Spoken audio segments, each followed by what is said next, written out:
Hello, everybody. Welcome to my channel.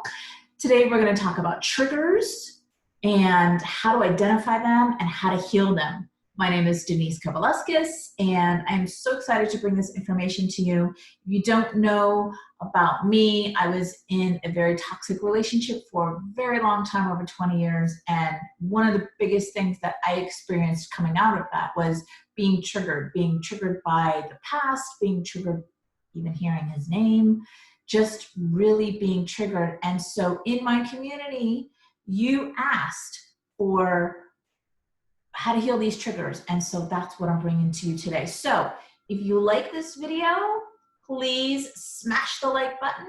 If you want to hear more about these types of topics of healing after narcissistic relationships, subscribe to my channel. I would love to have you as a subscriber.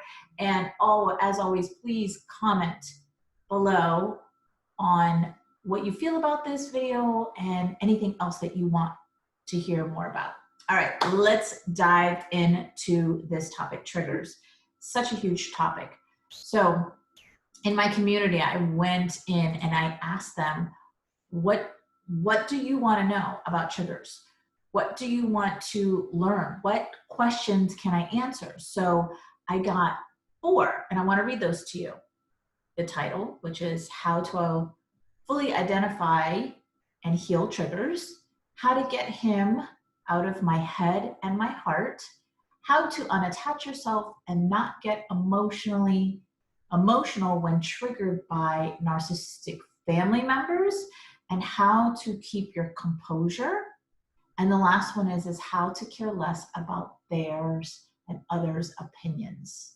I guess she means the narcissistic and the family members. Okay, really, really great questions. And so let's dive into triggers. So the first thing that I want to do for you is I want you to see triggers in a different way. I want you to see triggers for what they are. So triggers are actually beautiful. Here's why. Because a trigger is simply the universe pointing the finger at what you need to give attention to inside of you. So a trigger is not necessarily the person. It's not the person that's triggering you. It's not even about what they're saying that's triggering you. What is actually triggering you is the way you are responding to the energy of what they're saying. Okay? So I just want you to first recognize that. The second thing that I want you to recognize is that emotion, i.e. trigger, that you're feeling ties back to something that happened to you in the past. So when you're triggered, here's a little exercise that you can go through. That's really bothering me. Here's an exercise that you can go through to help you, what I like to call peel, shed, and heal, back the layers to get to where you want to be. Okay, so when you're triggered, right? So a trigger is something that makes you pissed off or hurt the most, okay? And so like I said, it's not the person that's triggered you, it's not even what they're saying that's triggering you, it's your response. It's how you feel about what they're saying. Okay, it's the feeling, it's the emotion. So when you're triggered by anybody, the first thing that you want to do is you want to ask yourself, what is this about this scenario that's triggering me? So tap into how you feel. Okay, am I hurt? Am I pissed off? Does this remind me of a situation? Does this remind me of somebody? And then think back and ask yourself, where does this emotion come from? Because remember, it's always tied back to your childhood. Where does this emotion tie back to? Okay. And when you ask the question, you stay in the curiosity of the question, don't answer it. That's when the answer comes through. Okay. So you may not get the answer right away. You may get the answer that night, later on, tomorrow. I don't know. But you will get the answer if you stay in the curiosity. See, because the mind likes to be controlling and it likes to take over and it wants to answer it for you. So it's really important for you to stay in the curiosity of the question. Okay, so now that you've asked these questions, you've identified where it comes from. Then what you want to do, okay, so let me give you an example. Let me use myself as an example to help you, to walk you through this so it's really simple and easy, and then boom, you can start doing this for yourself. When I started to work on my triggers, when I was asked, who triggers you? So Denise, who triggers you? At that time, it was my ex-husband. Okay, great. So now you've identified the person. So now, well, what triggers you about him? Well, my answer was the way he destroyed our family, how we didn't matter to him, how he chose drugs over us, how he treated me, things of that nature. Okay, so now you've identified the person, you've identified what triggers you about that person, that person's behavior. So how does that make you feel, Denise? Well, it made me feel small. It made me feel insignificant. It made me feel undervalued, underappreciated. It made me feel like nothing, nobody. Okay, great. So now that you've identified how it makes you feel, then you ask yourself, well, who made me feel like that when I was growing up? Who made me feel small, insignificant, unvalued, unappreciated, like nothing when I was growing up? Well, take your pick. It could be either my mom or my dad, different situations, right? But it was one of those two. When was the first time, Denise, you remember feeling this small, insignificant, undervalued, unappreciated, unloved, not enough? When do you remember that? So when I went through this exercise, the first number that came up to me, and here's another important piece for you to not question what comes up, just go with it. 8 years old. 8 years old is what number came up for me. And so once I've identified the age of where I was, don't question whatever number or whatever age pops into your head, okay? This is where trust comes in, and you're just trusting your intuition, you're trusting what's coming through is 100% accurate. So now that you have the age, the number, or even a visual of yourself, maybe you got a visual of yourself on your first bicycle and you remember you got that for Christmas and you were 8 years old, 10 years old, whatever, that's your answer, okay? So then when you have this in your mind, then you want to write pen to paper an apology letter is what's coming up for me, but it's not really an apology letter. It's more of I see you, I acknowledge you, I love you letter. And so pen to paper, you want to write, dear, put your name, 8 years old or 10 years old or whatever it is. I remember when you felt X, Y, and Z.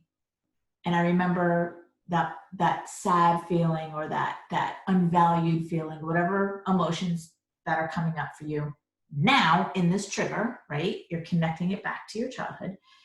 And then from your adult self, you want to talk to your, let's say, like my example, the 8-year-old self, as if this was your child. Okay, so if your child came to you and said, Mommy or Daddy, I feel so, unappreciated or unloved, or I don't feel like I'm good enough or whatever, how would you respond to your child? How would you respond? What would you say to your child? That is the energy that you want to come from.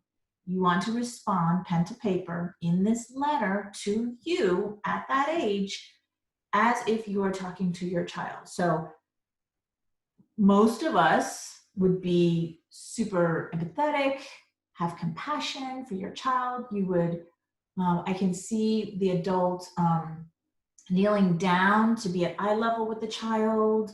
I can see like stroking up the hair and being really sweet to the child, saying, I'm so sorry that this happened to you. I understand how you feel. And letting the child just vent whatever the child is feeling. And then you going in as the adult and saying, I'm here for you. I'm here to protect you. This is never going to happen again. And things of that nature. Okay. So this is going to be a pen to paper exercise that you're going to do. And this is going to help you to identify and heal the triggers that are coming up. Okay. So let's review. When the first thing you're going to do when you're being triggered, how you identify it is now you know that a trigger is an open wound. It's an old story. So it's not the person that's triggering you. It's not even what they're saying that's triggering you. It's how you feel about what they're saying. That's the trigger, the emotion that's coming up for you. And then you're going to tie it back to the first time that you felt this way. How old were you? You're going to identify the age that you were. Once you have that age identified, you're going to put pen to paper and you're going to write to your, say for example, your 8-year-old self or your 10-year-old self, however old you are at that time. And you're going to come from a place of the adult that you are now and having a lot of compassion and empathy for the child, as if this was your child coming to you and saying, I feel lonely or I feel sad or whatever. You're going to express that out in words onto paper. This is how you identify and heal triggers. I really hope that this was helpful for you. I know that this is the process that I went through to heal my triggers. I know this is the process that I give to my clients on how to heal triggers. So I know that this will help you if you do this in this specific way. And even really just knowing how to identify triggers, that it's not the people that trigger us, it's the way that we feel about what they're saying is the trigger.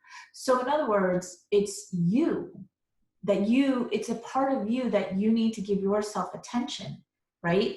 It's the little girl, the little boy in you that never got attention at that age and now is screaming for it. So the other part of healing your triggers is you will never take anything personal again. Whoa, that's a massive freedom right there that I just stated. That is freedom, because when you no longer take anything personal, like if somebody calls you a name, like I just got off the phone with my son and that could have turned into something where I was super triggered, I was upset, I wouldn't be able to do this video right here for you.